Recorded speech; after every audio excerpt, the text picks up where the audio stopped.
E aí, sapos, como é que vocês estão? Preparados para essa sua revisão? Vamos fazer. Não. Nós estamos estudando a Europa, né? Então vamos entender algumas coisas muito importantes sobre esse continente. Primeiro, a Europa ela é dividida em duas grandes partes, né? A Europa Ocidental e a Europa Oriental. Essa divisão ela foi constituída no período da Guerra Fria, né? Que nós já sabemos.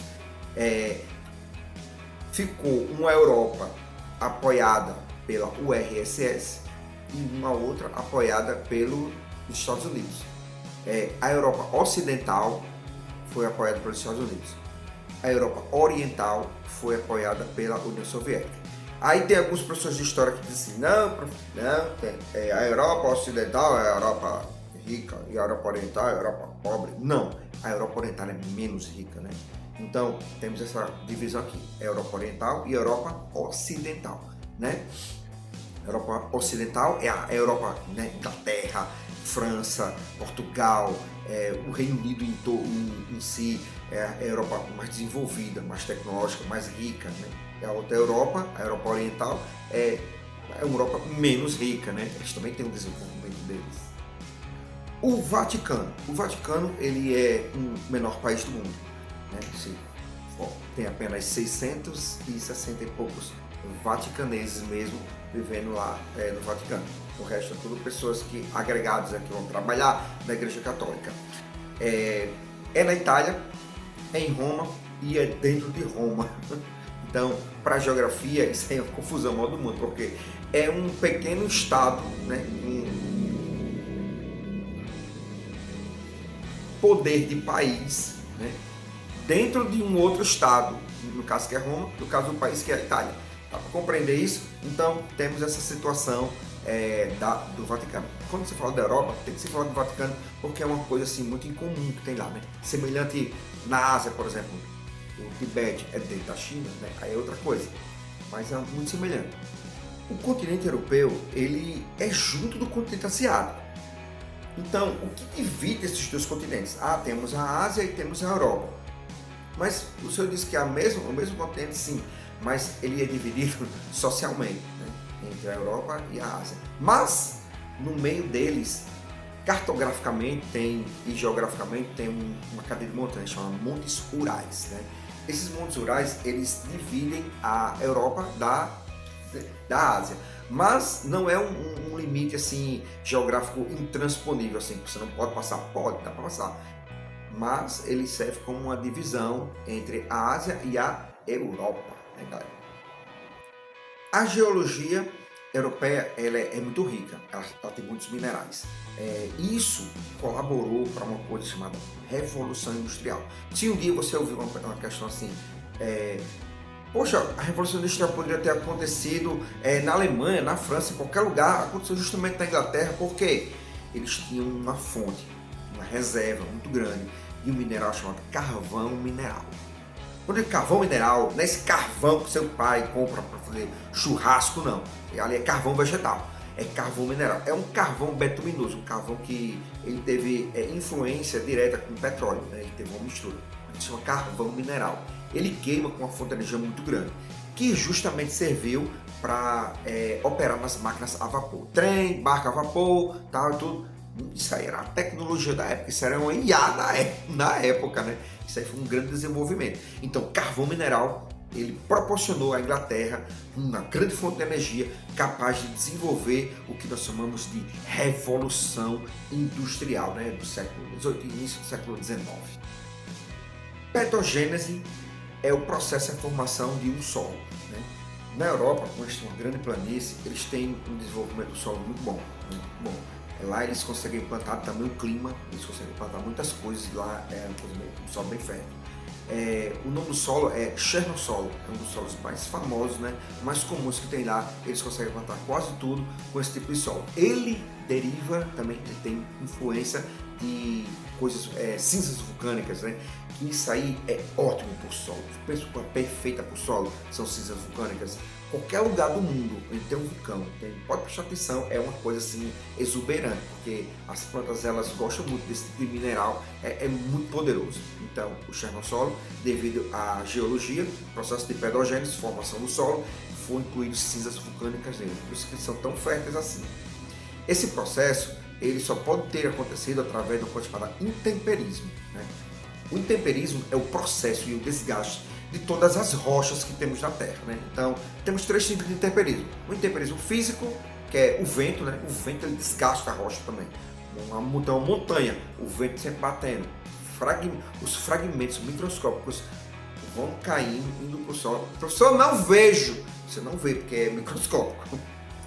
O intemperismo químico, que é geralmente a água, né? A chuva, né? A maresia, ela acaba desgastando a rocha, né? Você pode muito bem ver isso aqui em Aracati, por exemplo, Canoa Quebrada, né?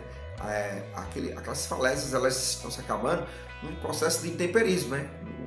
O vento, o intemperismo físico, a maresia, a umidade, vai corroendo aquelas falésias e o destino delas é se acabar. Então, as rochas também do mesmo jeito. E o intemperismo biológico, né? Que é as plantas, né? Quando a planta entra dentro de uma fissura de uma rocha, ela quebra aquela rocha. Quando ela quebra, libera fragmentos, né? Pequenos sedimentos que vão ser incorporados ao solo, que vão trazer nutrientes e proteínas naturalmente, né? Ah, agora eu entendi! Então, intemperismo causa esse tipo de coisa. Relevo e rios europeus, né?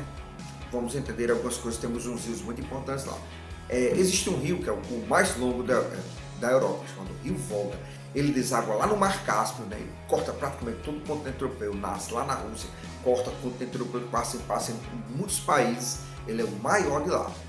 Geralmente esses rios, eles servem como navegação, eles utilizam a água, serve também para a plantação de algumas coisas, eles são muito utilizados. Então, Rio Volga é o mais longo, deságua no Mar Cáspio e é um dos mais navegáveis e utilizáveis da Europa. Rio Tamisa, esse é um rio que passa pela Inglaterra. Ele é altamente poluído devido ao processo de revolução industrial, quando tinha que produzir algumas coisas, né, os rejeitos, né, o lixo da revolução industrial, das empresas, das indústrias, era jogado diretamente no rio. Então, até hoje ele é poluído e tudo, mas ainda é um rio muito importante da Europa, localizado em Londres. Como também o transporte, né? Passagem de pessoas, mercadorias e outros serviços para o interior do continente. Isso ajuda muito. Os rios eles são muito importantes nessa região aí da Europa, né? Como vocês sabem, a Europa ela não é um grande continente. Então, por exemplo, de trem você pode andar toda a Europa. Tomando conhecimento agora disso aí. É mais uma que estão botando na minha conta. Na Europa, ainda no século XVIII, eles conseguiram uma coisa chamada urbanização. O que é urbanização? É quando você tem mais pessoas nas cidades do que no campo, né? Algumas pessoas, se tiver algum adulto perto de você aí, pergunta ele aí, o que é urbanização? Ele não vai saber. Mas se você disser assim, Fortaleza é urbanizada? Pergunta ele. Ele vai dizer sim, é urbanizada, mas não pelos motivos pelo qual ele pensa que é organizada. Urbanização tem a ver com pessoas, urbis tem a ver com pessoas. Então, urbanização é o processo onde as cidades ela tem mais pessoas do que o setor rural. Isso se chama urbanização. As pessoas se deslocam do setor rural e vão morar no setor urbano, né? Isso aí tem a ver com a questão do êxodo rural, da mecanização do campo e todo esse processo. Então, geralmente nossas capitais elas são urbanizadas.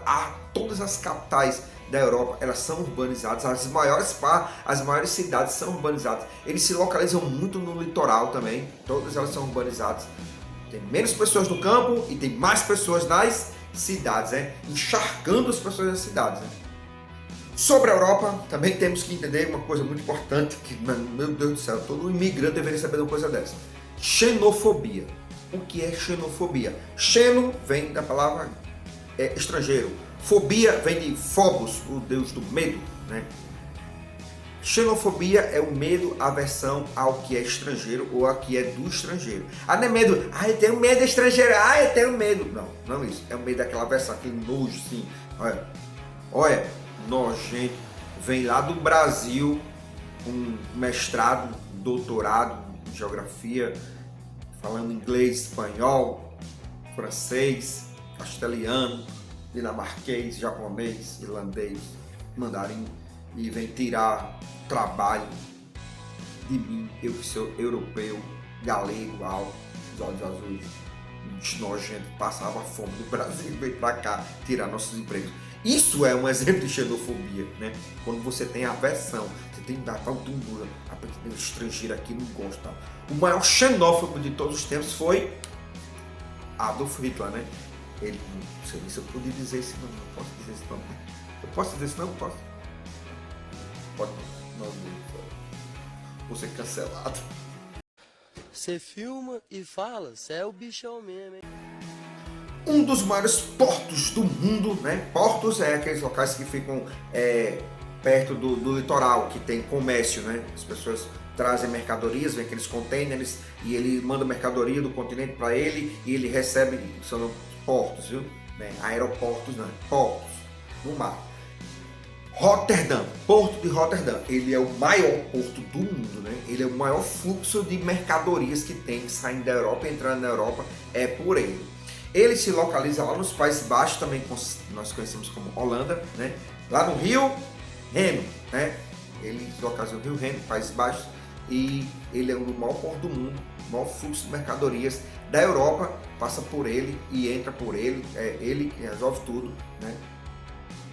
Sobre a população, né? A população da Europa, eles passam atualmente, né, por um grande problema que começou há uns 40, 50 anos atrás, que é a redução da taxa de fecundidade e natalidade das pessoas. Ou seja, as pessoas não querem mais ter filhos, né?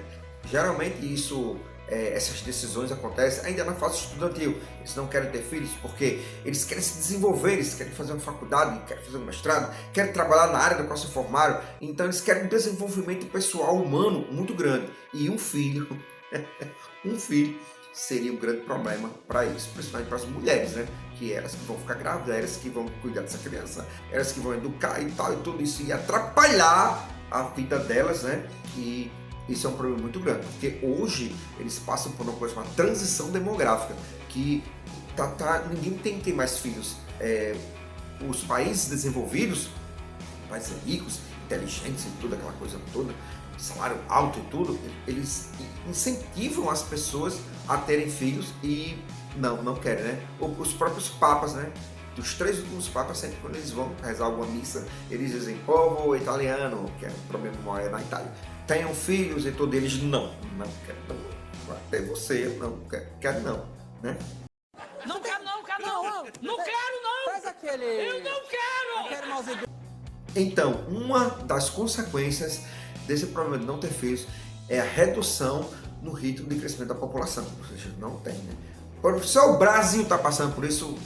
Até agora não, mas nós já estamos vendo, os demógrafos, né, que estudam a população, demógrafos que estudam a população, já estão vendo alguns picos de pessoas também, o crescimento da população está diminuindo muito. Pergunta a sua avó aí, a sua avó, vó, sua mãe teve quantos filhos? Ela vai dizer, teve 18, morreu 3, tudo.